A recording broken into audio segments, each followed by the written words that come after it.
Perkenalkan, saya Yovita Mardiana Manek dari kelas Farmasi C semester 4 program studi Sarjana Farmasi Universitas Citra Bangsa. Di sini saya akan menjelaskan materi fitokimia tentang ekstraksi cair-cair dan ekstraksi cair-cair berkesinambungan. Baik, yang pertama pengertian ekstraksi cair-cair yaitu ekstraksi cair-cair atau ekstraksi pelarut atau sering disebut juga ekstraksi air merupakan metode pemisahan atau pengambilan zat terlarut dalam larutan, biasanya dalam air dengan menggunakan pelarut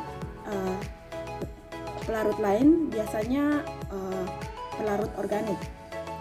Ekstraksi cair-cair merupakan pemisahan yang digunakan untuk mendapatkan senyawa dalam campuran fase cair dengan pelarut cair. Ekstraksi cair-cair, zat yang diekstraksi terdapat dalam campuran yang berbentuk cair.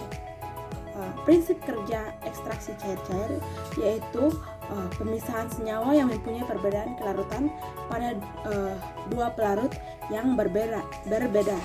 Dalam hal ini, ekstraksi cair-cair digunakan untuk memisahkan satu atau lebih senyawa menggunakan dua pelarut yang tidak saling bercampur, di mana senyawa akan terdistribusi di antara dua fase sesuai dengan derajat kelarutannya, yang kemudian masing-masing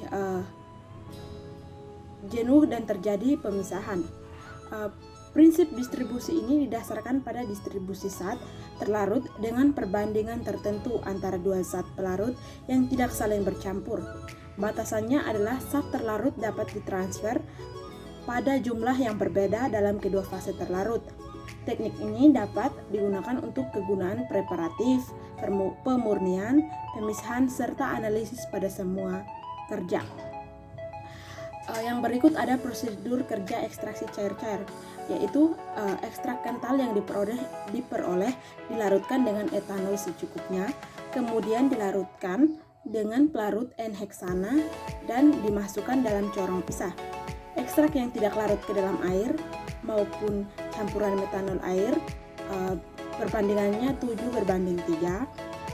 Proses ekstraksi selanjutnya menggunakan teknik partisi, yaitu mengekstraksi suspensi ekstrak metanol air dengan pelarut N-heksana menggunakan corong pisah yang diletakkan pada sebuah statif untuk memudahkan terjadinya pemisahan.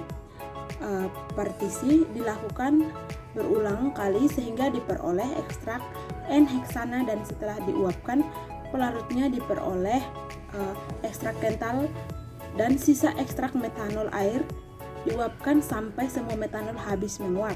Kemudian bagian ekstrak air yang tersisa dipartisi berulang kali dengan menggunakan pelarut kloroform dan N-butanol jenuh. Hasil partisi kloroform atau N-butanol jenuh ini setelah diuapkan, pelarutnya diperoleh ekstrak kental kloroform ataupun N-butanol.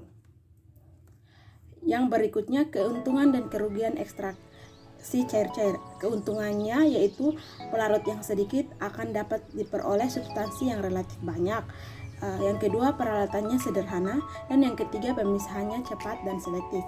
Untuk kerugian ekstraksi cair-cair yaitu yang pertama, tidak dapat menggunakan zat yang termolabil karena akan mengubah bentuk kimia sehingga koefisien distribusi dan efektivitas pelarut pun berubah.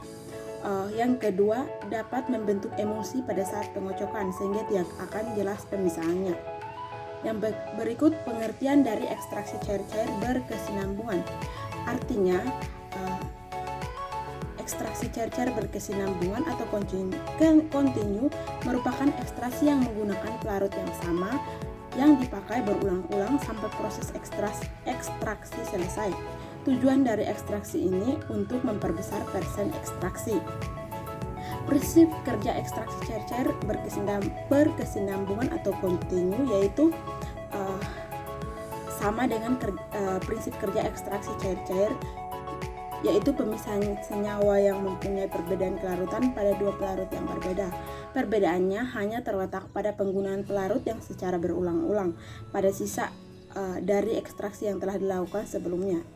Untuk prosedur kerja ekstraksi cair-cair berkesinambungan dilakukan dengan operasi kontinu pada ekstraksi cair-cair dapat dilakukan dengan sederhana karena ekstraksi cair secara mudah dapat dialirkan dengan bantuan pompa. Dalam hal ini, bahan atau larutan ekstrak dalam arah berlawanan yang konsentrasinya senantiasa meningkat setiap kali kedua fasa dipisahkan dengan cara penjernihan. Bahan ekstraksi dan pelarut terus-menerus diumpankan ke dalam alat, sedangkan rafinat dan larutan ekstrak dikeluarkan secara kontinu. Sekian dari penjelasan saya. Semoga bermanfaat. Bye.